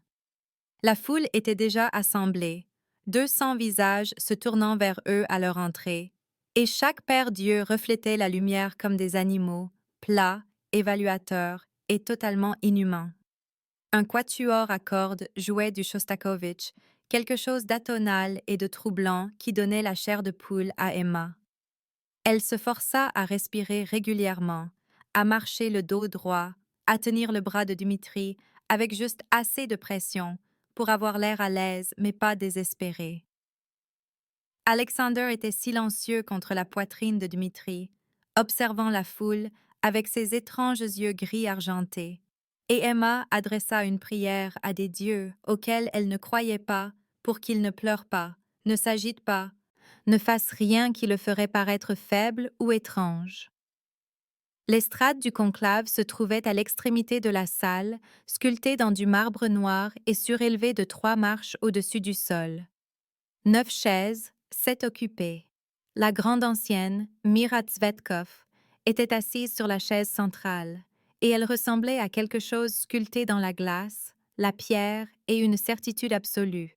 Ses cheveux étaient blancs, non pas gris, mais d'un blanc pur comme la neige, et son visage était sans rides, mais ancien, ses yeux de la couleur des océans d'hiver. Elle portait une robe de soie bleu profond qui coûtait probablement plus que le salaire annuel d'Emma multiplié par 10. Et autour de sa gorge se trouvait un collier d'argent serti de pierres qui auraient pu être des diamants ou autre chose, quelque chose qui captait la lumière et la retenait comme des étoiles piégées. Elle se pencha en avant à leur approche. « Présentez l'héritier, » dit-elle, et sa voix était accentuée d'une manière qu'Emma ne pouvait situer, des voyelles de langue morte, des consonnes usées par les siècles. Dimitri monta les 3 marches. Emma suivit, ses talons claquant sur le marbre, le son incroyablement fort dans le silence soudain. Le quatuor avait cessé de jouer. Tous les yeux dans la salle étaient sur eux. Dimitri se tourna, tendant légèrement Alexander pour que le conclave puisse le voir. Voici Alexander Moravian-Kovacs, dit-il, fils de Katarina, ma sœur, assassiné il y a 83 jours à Prague. Dernier héritier survivant de la lignée morave, il porte la tache de naissance de notre maison. Il est en bonne santé et protégé. Les yeux de Mira passèrent d'Alexander à Emma. Et ceci, dit-elle, est l'humaine qui revendique le lien de Karana. Emma sentit le poids de ce regard comme une chose physique, une pression derrière son sternum, un froid se propageant dans sa poitrine. Elle se força à ne pas détourner les yeux. « Oui, » dit Dimitri. Emma Graves, assistante sociale. Elle a protégé Alexander lors de l'attaque qui a tué ses trafiquants et a déclenché l'alliance du dernier héritier. Le lien a été scellé par la violence et le sang. Il est légitime selon notre loi. Mira fit un geste. Approchez. Les jambes d'Emma bougèrent avant que son cerveau ne suive. Elle monta les dernières marches, se tint devant la grande ancienne, assez près pour voir que la peau de Mira avait une légère translucidité, assez près pour sentir quelque chose de froid et de minéral comme les archives. Les yeux de Mira étaient sans fond. « Pourquoi l'avez-vous ramassé ?» demanda-t-elle. La gorge d'Emma était sèche. Elle déglutit. Répondit honnêtement car mentir à quelqu'un de 3000 ans semblait stupide. Il pleurait, dit-elle. Personne d'autre ne voulait le tenir. Des rires parcoururent la salle, froids et incrédules, le son d'une blague qu'Emma ne comprenait pas. Les yeux de Mira se plissèrent. « Vous vous attendez à ce que nous croyions, » dit-elle lentement, « que vous avez risqué votre vie pour le nourrisson d'une inconnue par compassion. » Emma croisa son regard. « Je suis assistante sociale, » dit-elle. « C'est littéralement mon travail. » Le silence qui suivit fut absolu. Emma pouvait entendre son propre rythme cardiaque, pouvait entendre la douce respiration d'Alexander, pouvait entendre le bruissement du tissu alors que 200 vampires bougeaient sur leur siège. Puis Mira fit un geste à quelqu'un derrière Emma. « Voyons ce lien, » dit-elle. Un vampire en robe blanche s'approcha, portant un appareil en laiton, 2 poignets incurvés reliés par un fil fin qui brillait comme de l'or. Il avait l'air jeune, peut-être 20 ans en termes humains, avec une peau foncée et des yeux de la couleur de l'ambre. Il s'inclina devant Mira, puis se tourna vers Emma. « Votre poignet, » dit-il. Son accent était britannique, éduqué à Oxford. Emma tendit la main. Il attacha l'une des poignées incurvées à son poignet, une pince douce qui se ferma avec un léger clic. C'était froid. Puis il se dirigea vers Alexander, toujours dans les bras de Dimitri, et attacha l'autre poignet à la cheville du bébé. Alexander gazouilla, tendit la main vers le fil. L'appareil se mit à briller. Doucement d'abord, puis plus vivement, une lumière dorée parcourant le fil du poignet d'Emma à la cheville d'Alexander et inversement. Emma le sentit alors, une traction profonde dans sa poitrine, comme un crochet derrière son sternum, comme quelque chose de fondamental et d'inéluctable la reliant à l'enfant. Ça ne faisait pas mal, ça semblait inévitable. Le fil tinta, une note pure et résonnante qui resta suspendue dans l'air comme une cloche. Le jeune vampire en robe blanche examina l'appareil, puis se tourna vers Mira. « Le lien est vrai, » dit-il. « Enregistré et réciproque. Signature Karana Standard avec une résonance élevée, ce qui est typique des liens formés sous une contrainte extrême. Aucun signe de coercition ou d'interférence magique. Elle est liée à l'héritier par la loi de l'Alliance. » Mira hocha lentement la tête. L'appareil fut retiré. Le poignet d'Emma était froid là où il avait été. « Vous pouvez garder votre Karana, » dit Mira à Dimitri. « Pour l'instant. » Mais la secte Trinodi a demandé son élimination au motif qu'une Karana humaine contamine la succession et représente une vulnérabilité en matière de sécurité. Nous votons dans 30 jours. Si le vote ne parvient pas à la protéger, elle et l'héritier seront déclarés hors la loi du conclave. Comprenez-vous ce que cela signifie? La voix de Dimitri était de la glace et une rage à peine contenue. Cela signifie que vous abandonnerez un enfant pour apaiser des terroristes. Mira sourit sans chaleur. Cela signifie que nous suivrons la loi, dit-elle. Comme vous le devez. Ils furent congédiés. Dimitri se tourna, Emma le suivant, et ils descendirent les marches tandis que 200 pères dieux suivirent leurs mouvements. Le quatuor recommença à jouer, quelque chose en mineur. Les mains d'Emma tremblaient si fort qu'elle dut les joindre. Ils marchèrent vers la sortie latérale, la main de Dimitri de nouveau sur le bas de son dos, Alexander silencieux contre sa poitrine. « On y est presque, » murmura Dimitri. « Tu t'en es bien sorti. » Ils atteignirent le couloir, un accès de service, des murs de briques étroits éclairés par des lampes à gaz converties à l'électricité. La lumière jaune donnait à tout un air maladif. Emma tremblait maintenant, l'adrénaline retombant enfin après s'être contenue pendant l'interrogatoire. Dimitri lui tendit Alexander. Elle le prit automatiquement, le pressa contre sa poitrine, sentit sa chaleur et son rythme cardiaque et voulut pleurer de soulagement que ce soit fini. Puis, le couloir explosa.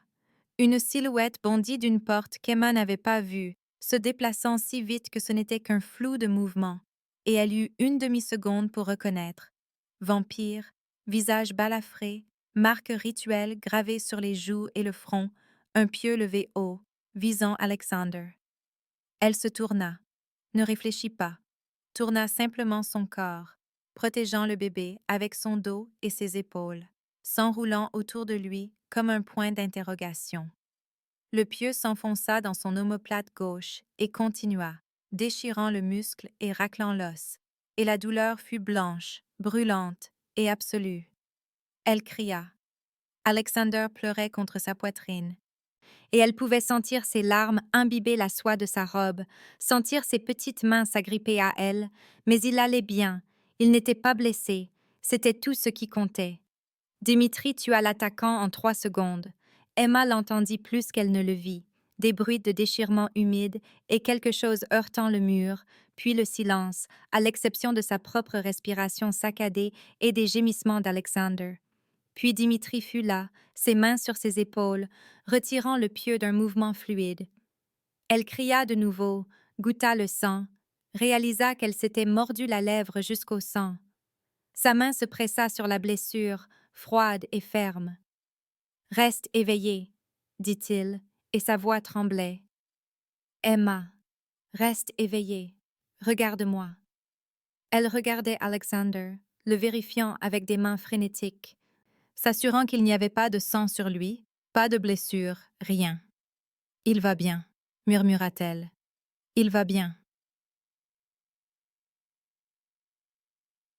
L'autre main de Dimitri lui prit le visage, la força à le regarder. Ses yeux étaient noirs et sauvages. « Toi, non, » dit-il. La vision d'Emma devenait grise sur les bords. Elle pouvait sentir le sang imbiber sa robe, chaud et humide. Dimitri la souleva, un bras sous ses genoux et un derrière son dos, Alexander toujours serré contre sa poitrine. Elle l'entendit crier quelque chose dans une langue qu'elle ne connaissait pas, entendit des pas précipités, des portières de voiture. Le monde bascula. « Pourquoi t'es-tu tourné ?» demanda Dimitri, et sa voix semblait lointaine. « Tu aurais pu le laisser tomber. » La bouche d'Emma ne fonctionnait pas correctement. « Non, je ne pouvais pas, » réussit-elle à dire. « Le lien n'oblige pas au sacrifice, » dit Dimitri, « seulement à la proximité. » Emma ferma les yeux. « Je sais, » murmura-t-elle. Puis le monde devint noir et doux, et elle le laissa l'emporter. 28 jours après le rassemblement, 2 jours avant le vote du conclave qui déciderait si Emma vivrait ou mourrait, Dimitri était assis dans son bureau, la porte fermée, et passait des appels en 6 langues à des vampires qui lui devaient des faveurs remontant à des siècles. Emma pouvait entendre sa voix à travers les murs, basse, urgente et de plus en plus désespérée, négociant des concessions commerciales, des droits de sang et des accords territoriaux qui ne signifiaient rien pour elle, mais tout pour les anciens qui tenaient son destin entre leurs mains froides. Elle était assise dans la bibliothèque avec Alexander sur une couverture entourée de blocs de bois, le regardant les empiler avec une concentration intense et essayait de ne pas penser aux calculs. 3 votes contre elle avaient rapporté Inessa ce matin-là. 2 indécis, 4 en sa faveur. Dimitri avait besoin des 9 pour garantir sa protection en vertu de la loi du conclave. 8 signifierait un statut provisoire, sujet à révision. 7 ou moins signifierait l'exil au mieux, l'exécution au pire. Les chiffres ne collènent pas. Emma en avait appris assez sur la politique des vampires au cours du dernier mois pour savoir que les votes unanimes étaient plus rares que la neige en été, que les rancunes entre immortels duraient des siècles et que les faveurs n'allaient pas loin lorsque l'idéologie était en jeu. La secte Thénardie avait des sympathisants au poste de pouvoir, des vampires qui croyaient sincèrement que l'intégration humaine affaiblissait leur espèce, que les liens de Karana étaient une contamination, qu'Alexander serait mieux mort qu'élevé avec une influence humaine. Elle empilait ses propres blocs, construisant une tour pour qu'Alexander la renverse, quand elle entendit la sonnerie de l'ascenseur. La voix d'Inessa, nette et professionnelle. La réponse de Dimitri, trop basse pour distinguer les mots, mais le ton était faux, tranchant avec quelque chose qui aurait pu être de la colère ou du chagrin. Emma se leva, ramassa Alexander et se dirigea vers la porte du bureau. Colla son oreille contre le bois. Trahit ses propres principes sur l'écoute aux portes parce que les principes étaient un luxe qu'elle ne pouvait pas se permettre. Les anciens indécis voteront pour la protéger, disait Inessa. Si vous acceptez de remettre Alexander à la garde du conclave jusqu'à sa maturité. Une crèche neutre, élevée par un comité, supervisée par des représentants des 9 maisons.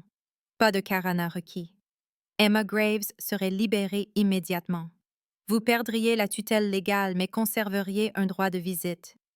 C'est le compromis, Dimitri. C'est le seul moyen de garantir sa sécurité. Silence. Le cœur d'Emma battait la chamade. Alexander fit un bruit interrogateur contre son épaule, sentant sa tension. Elle se força à respirer régulièrement. La voix de Dimitri, quand elle vint, était plate et absolue. Non. Le soupir d'Inessa était audible à travers la porte. Vous la condamnez à mort par orgueil. Pas l'orgueil, dit Dimitri. L'expérience. J'ai vu ce que le conclave fait aux héritiers qu'il contrôle. Ils ont élevé mon cousin Mikhaïl dans une crèche après la mort de ses parents dans les années 1890. Il en est sorti à sa maturité sans aucun souvenir de sa famille, aucune loyauté sauf envers le système, aucune identité au-delà de ce qu'il lui avait programmé. Il a voté pour la dissolution des revendications territoriales moraves en 1932 parce que le comité lui a dit que c'était pour le plus grand bien. Ils feront la même chose à Alexander. Ils effaceront la mémoire de Katharina. Ils feront de lui un outil politique, une marionnette qui vote comme le souhaite la majorité parce qu'il n'a pas de fondation, pas de famille, aucune raison de défendre quoi que ce soit. Je ne leur donnerai pas le fils de ma sœur. Alors Emma est le sacrifice à la place, dit Inessa. Son ton était neutre, mais les mots frappèrent comme une gifle. La réponse de Dimitri fut froide. Vous connaissiez les termes quand vous avez accepté d'être médiatrice. Je savais que vous étiez désespérée, dit Inessa. Je ne réalisais pas que vous étiez cruelle. Emma n'attendit pas d'en entendre plus. Elle poussa la porte. Tous deux se tournèrent, l'expression de Dimitri passant de la colère à un vide soigneusement contrôlé en un battement de cœur. Inessa avait juste l'air fatigué. Vous préférez que je reste piégée ici plutôt que de le laisser être élevé en toute sécurité, dit Emma. Sa voix tremblait, mais elle la garda stable. La mâchoire de Dimitri se contracta. En toute sécurité, dit-il, et le mot était amer. ils effaceront la mémoire de sa mère. Feront de lui un outil politique sans passé et sans loyauté, sauf envers le système qui le contrôle. J'ai vu ce que le conclave fait aux héritiers qu'il élève. Je ne leur donnerai pas le fils de Katharina. Donc je suis le sacrifice à la place, dit Emma. Dimitri croisa son regard. Vous connaissiez les termes. Je ne les ai pas choisis, dit Emma, et sa voix montait maintenant. Moi non plus, dit Dimitri, plus doucement. Mais je choisis ceci. Je vous choisis tous les deux ici, vivants, ensemble. L'alternative est inacceptable. Vous n'avez pas le droit de choisir pour moi, dit Emma. L'Alliance l'a déjà fait, dit Dimitri. Emma voulait crier, voulait jeter quelque chose, voulait le secouer jusqu'à ce qu'il comprenne qu'elle était une personne, pas une pièce d'échec, pas un problème à résoudre avec des lois vieilles de 500 ans. Elle se retourna et sortit, se dirigeant vers les portes du penthouse, sachant même en bougeant qu'elles étaient verrouillées, qu'elles étaient toujours verrouillées, qu'il n'y avait pas de sortie sauf celle qu'il permettait. Elle attrapa une lampe à la place, un objet d'apparence coûteuse, avec une base en verre et un abat-jour en soie, et la projeta contre le mur. Elle se brisa avec un son de cloche qui se casse. Alexander se mit à pleurer. Emma s'effondra sur le sol au milieu des débris, le tenant, le berçant, murmurant des excuses qu'il ne pouvait pas comprendre. Dimitri apparut dans l'embrasure de la porte, l'observa un instant. Puis il traversa la pièce et s'assit en face d'elle sur le sol, faisant attention de ne pas la toucher, lui donnant de l'espace de la seule manière qu'il le pouvait. « Si je pouvais défaire le lien, dit-il doucement, je le ferais, mais je ne peux pas. Et je ne prétendrai pas que je regrette le résultat. Vous l'avez gardé en vie. Vous m'avez gardé sain d'esprit. Si cela fait de moi un monstre, on m'a traité de pire. » Emma le regarda à travers l'enchevêtrement de ses cheveux, tenant toujours Alexander qui s'était calmé en de doux hoquets. Regarda vraiment son visage, le granit de sa mâchoire, la noirceur plate de ses yeux. Mais ses mains tremblaient là où elles reposaient sur ses genoux. « Vous avez peur, dit-elle. Le ton était interrogateur. Dimitri ne le nia pas. « J'ai vécu 643 ans, dit-il. J'ai survécu à des guerres, des pestes et des révolutions. J'ai vu des empires naître et tomber. Je n'ai jamais eu aussi peur que maintenant. » Quelque chose dans la poitrine d'Emma se brisa. Elle déplaça Alexander sur un bras, tendit l'autre, toucha la main de Dimitri. Sa peau était froide comme toujours, mais ses doigts se refermèrent sur les siens avec une pression prudente. « Et si je témoignais » dit-elle. La tête de Dimitri se redressa brusquement. « Quoi ?»« Au vote du conclave, » dit Emma, l'idée se formant à mesure qu'elle parlait. « Et si je me tenais devant eux et leur disais que je veux rester ?» Dimitri la fixa. « Vous mentiriez. » Emma secoua la tête. « Pas un mensonge. Je ne peux pas partir sans tuer Alexander. Le lien ne me le permettra pas. Alors, au lieu de le combattre, au lieu d'en être une victime, je le choisis. Selon mes propres termes, je veux un accès au monde extérieur, supervisé, mais réel. Je veux finir mon diplôme en ligne. Je veux des nouvelles régulières de mon frère, des vraies, pas les versions éditées que vous m'avez données. Et je veux que vous arrêtiez de me traiter comme une prisonnière et que vous commenciez à me traiter comme une partenaire. Je suis sa Karana. Cela fait de moi un membre de la famille selon la loi morave. Alors agissez en conséquence. » Dimitri resta silencieux un long moment, son expression illisible. Puis, « Si vous témoignez et que le conclave vote contre vous quand même, ils vous tueront. Pas d'exil, pas d'emprisonnement. Exécution devant moi, et je ne pourrai pas l'arrêter parce que la loi du conclave interdit toute interférence, avec les conséquences d'un vote formel. Êtes-vous prête à mourir sur cette estrade? » Emma regarda Alexander, son petit visage pressé contre son épaule. sa respiration se régularisant alors qu'il commençait à s'endormir. Pensa à son rire quand elle lui chantait des chansons, sa prise sur son doigt, la façon dont il se calmait quand elle le tenait, comme s'il était rentré chez lui. « Êtes-vous prête à regarder ?» demanda-t-elle. La main de Dimitri se resserra sur la sienne. « Non, dit-il. »« Alors nous ferions mieux de nous assurer que ça n'arrive pas, » dit Emma. 2 jours plus tard, Emma se tenait devant l'estrade du conclave dans la même robe noire qu'elle avait portée au rassemblement, mais cette fois, elle avait refusé la chaîne d'argent. Inessa avait protesté, mais Emma en avait fini de porter les symboles de sa captivité. S'il voulait la tuer pour ce manque de respect, au moins elle mourrait selon ses propres termes. Alexander était avec Inessa dans une antichambre, et Emma pouvait sentir son absence comme un membre manquant, le lien de Karana tirant sur sa poitrine avec une urgence croissante plus ils étaient séparés. Mais le vote devait concerner son destin seul, avait expliqué Dimitri, ne pas être influencé par la présence de l'héritier ou l'instinct du conclave de protéger un enfant. La salle était comble, pleine à craquer, les anciens sur leurs chaises à haut dossier et les vampires de rang inférieur se pressant sur les balcons au-dessus. L'air avait un goût d'ozone et de vieux vin, et quand Emma se dirigea vers le centre du sol, chaque œil suivit son mouvement avec une concentration prédatrice. La lumière des bougies vacillait depuis des appliques le long des murs, projetant des ombres qui bougeaient mal, et la température était assez froide pour qu'Emma puisse voir son souffle. Mira Tsvetkov se pencha en avant sur sa chaise centrale, ses cheveux blancs brillants comme la neige, ses yeux d'océan d'hiver fixés sur Emma avec une intensité inconfortable. « Mademoiselle Graves, dit-elle, son ancien accent rendant les syllabes formelles. Souhaitez-vous être libérée du lien de Karana ?» La salle retint son souffle. Emma sentit le poids de 200 vampires attendant sa réponse, sentit la tension de Dimitri là où il se tenait à sa gauche, sentit l'attraction d'Alexander à travers les murs, pleurant dans l'antichambre.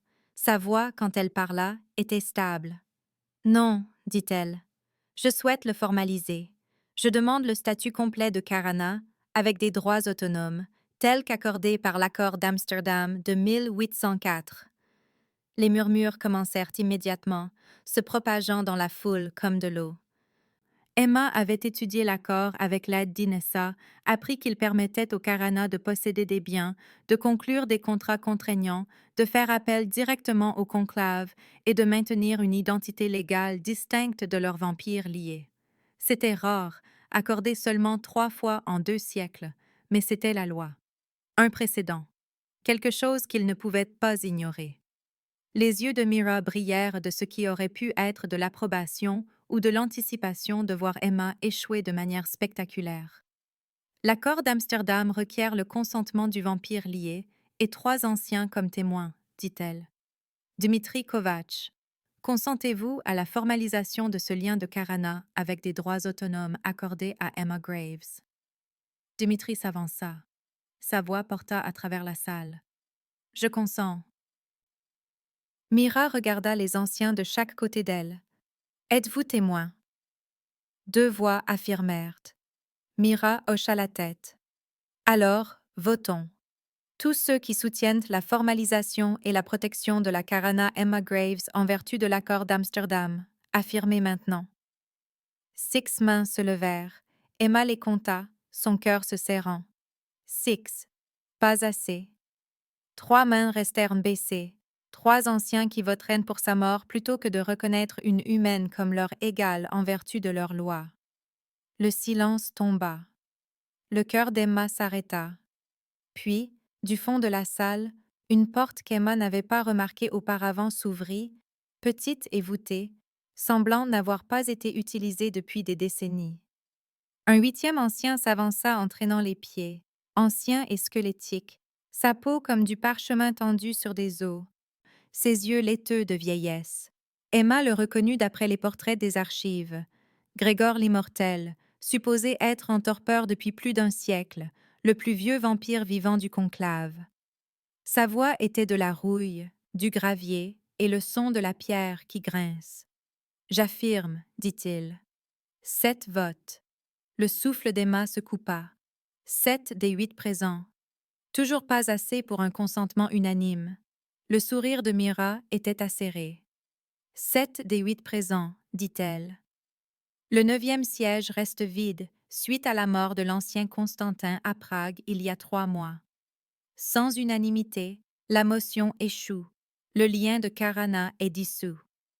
Emma Graves, vous êtes par la présente libérée, et il vous est ordonné de quitter le territoire morave dans les 24 heures. Le non-respect de cet ordre entraînera une exécution immédiate. Le monde d'Emma bascula. Libéré signifiait exilé. Exilé signifiait séparé d'Alexander. Séparé signifiait que le lien les tuerait tous les deux en quelques jours. Elle ouvrit la bouche, s'entendit dire des mots qu'elle avait mémorisés d'un texte datant de 1802. En vertu de l'accord d'Amsterdam de 1804, une karana peut réclamer un procès par plaidoyer. Je l'invoque. Le silence choqué fut absolu. Emma pouvait entendre son propre rythme cardiaque, les bougies vaciller, la brusque inspiration de Dimitri à côté d'elle. Le procès par plaidoyer, dit Mira lentement. Cette loi n'a pas été invoquée depuis 200 ans. Elle permet à la karana de présenter la preuve de sa valeur par un seul acte, dit Emma. Sa voix ne trembla pas. Elle s'était entraînée. Combat, talent artistique ou sacrifice.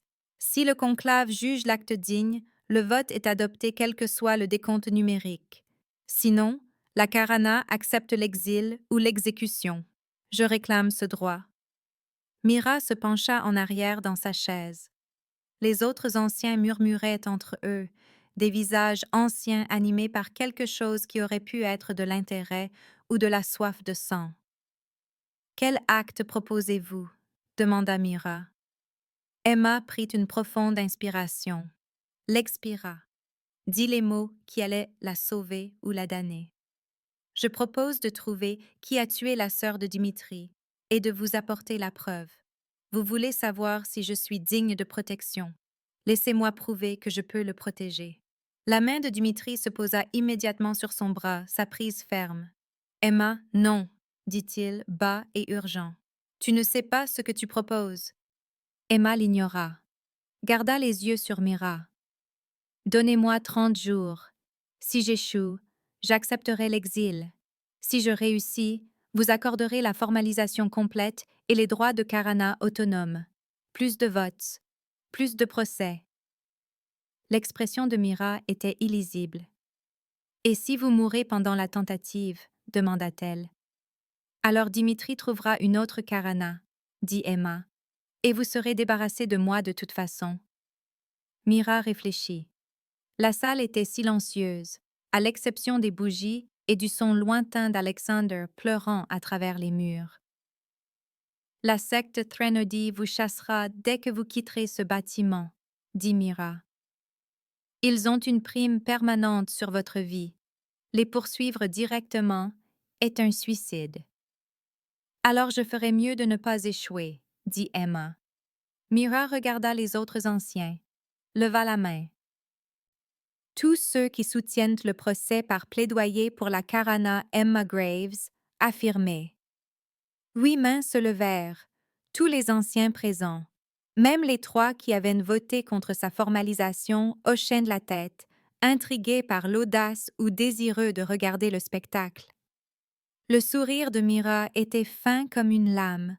« Vous avez 30 jours, » dit-elle. « À partir du coucher du soleil demain, apportez la preuve du meurtrier de Katarina Kovacs au conclave et vous obtiendrez la formalisation complète avec des droits autonomes. Échouez ou mourrez et le lien sera dissous à votre mort.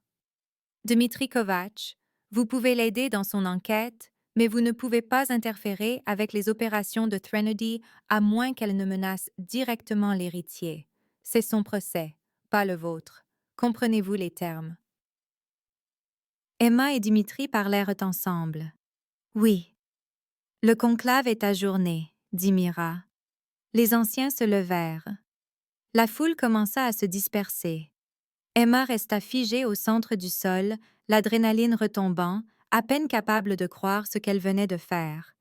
Dimitri attrapa son bras, la tira vers la sortie latérale. Dans le couloir, il se retourna vers elle, son expression sauvage. Tu viens de te porter volontaire pour enquêter sur le culte de vampires le plus dangereux d'Europe sans entraînement, sans armes et sans autre soutien que moi. Es-tu folle? Emma croisa son regard. Vous m'avez demandé de vous faire confiance, dit-elle. Maintenant, faites-moi confiance. Dehors, la neige tombait. Précoce et hors saison, de gros flocons qui captaient la lumière des fenêtres de l'opéra et brillaient comme des braises. Dimitri en attrapa un dans sa paume, le regarda fondre contre sa peau froide. « Ma sœur aimait la neige, dit-il doucement. Emma toucha son épaule, sentit la tension là, la peur qu'il essayait de cacher. « Alors trouvons qui la lui a enlevée, dit-elle. Dimitri la regarda un long moment, puis il hocha la tête. 30 jours, dit-il. Nous commençons ce soir. La nuit suivant le vote, Emma et Dimitri retournèrent au penthouse en silence. Le trajet en ascenseur sembla plus long que d'habitude, tous deux digérant ce qui venait de se passer, ce qu'Emma venait de se porter volontaire pour faire, ce que les 30 prochains jours exigeraient.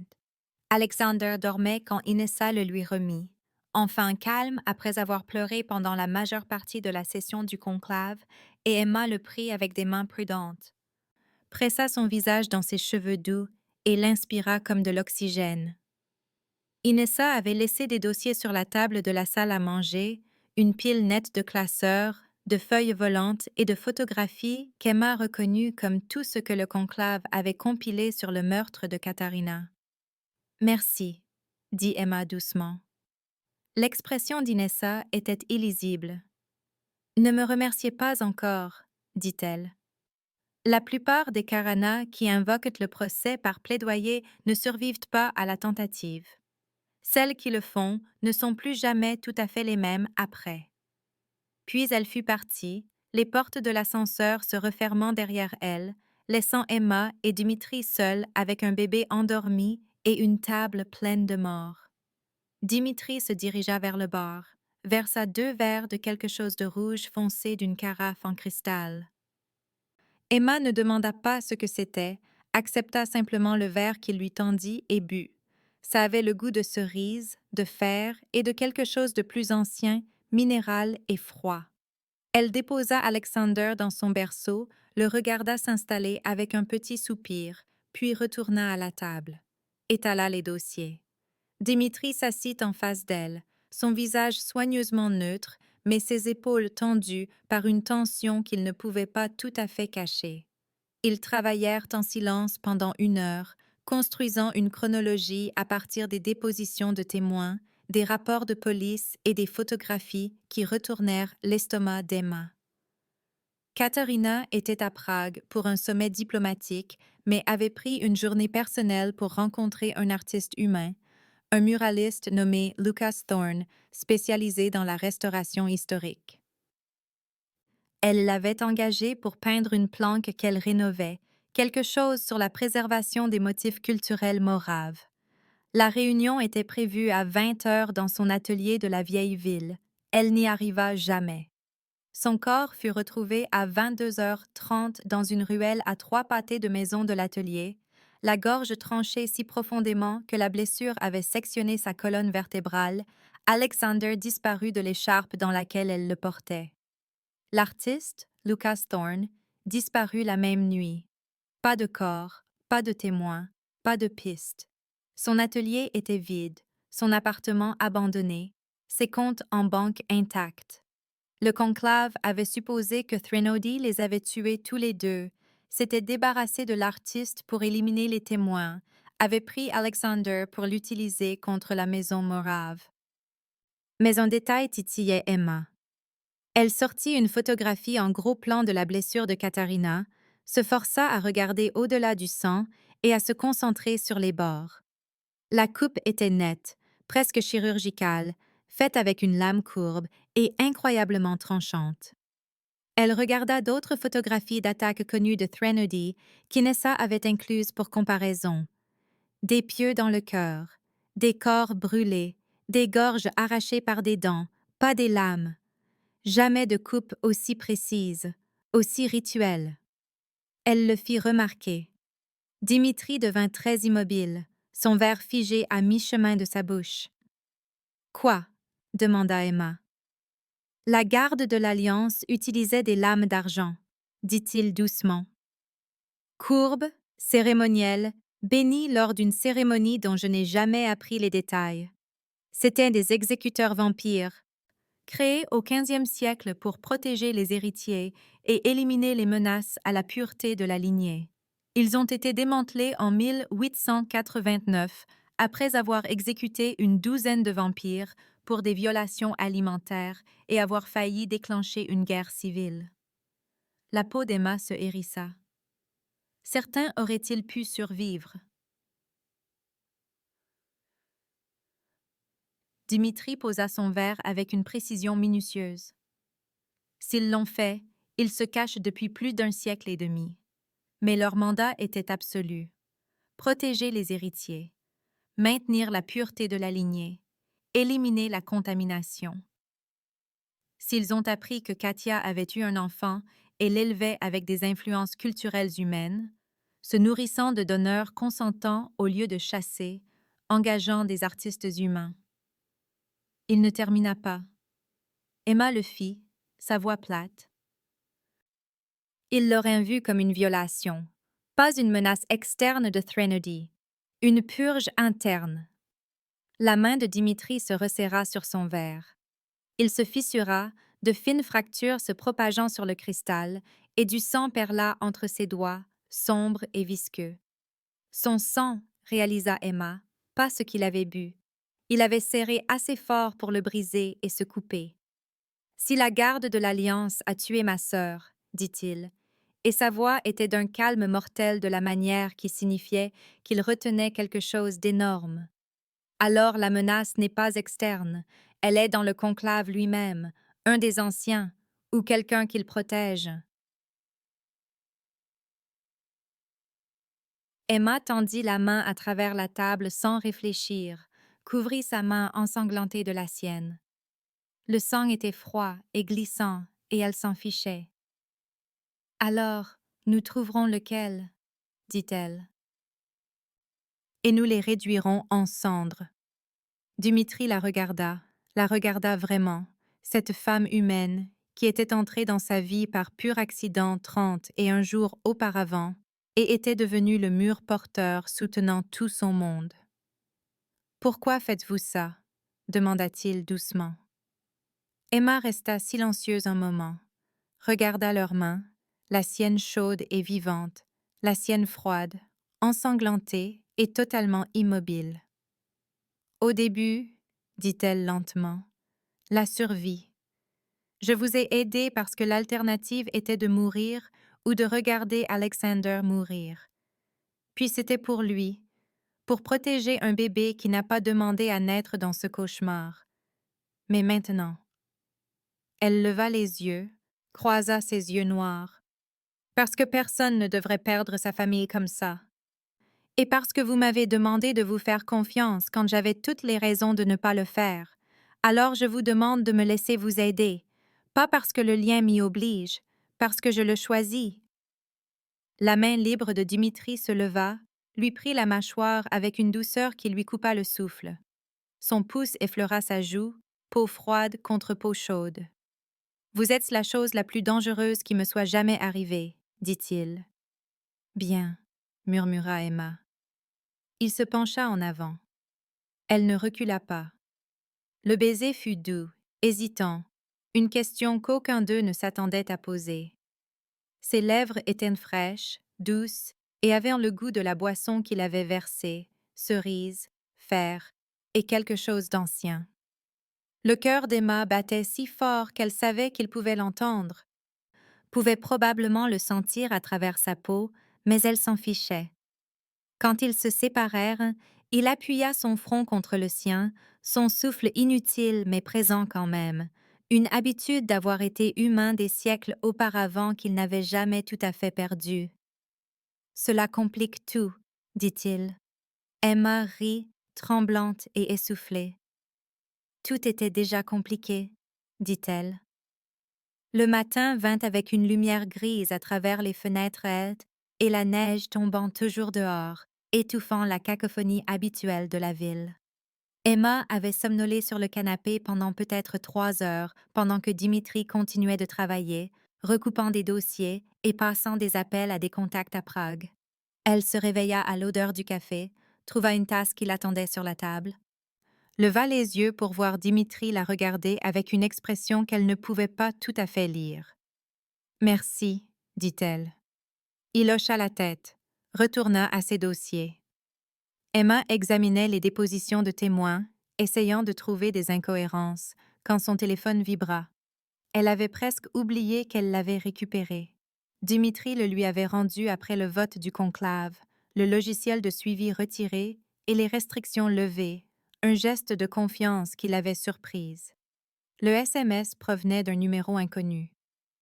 Vous cherchez au mauvais endroit. L'artiste n'a pas disparu. Il a été relocalisé. Vérifiez le quartier Morave, bâtiment 14, studio en sous-sol. Venez seul. Il ne parlera qu'à la Carana. Emma fixa l'écran, le lut 2 fois, le montra à Dimitri. Son visage se durcit immédiatement, sa mâchoire se contractant. « C'est un piège, dit-il. Ou une piste, contra Emma. Quoi qu'il en soit, nous y allons. Pas seul, dit Dimitri.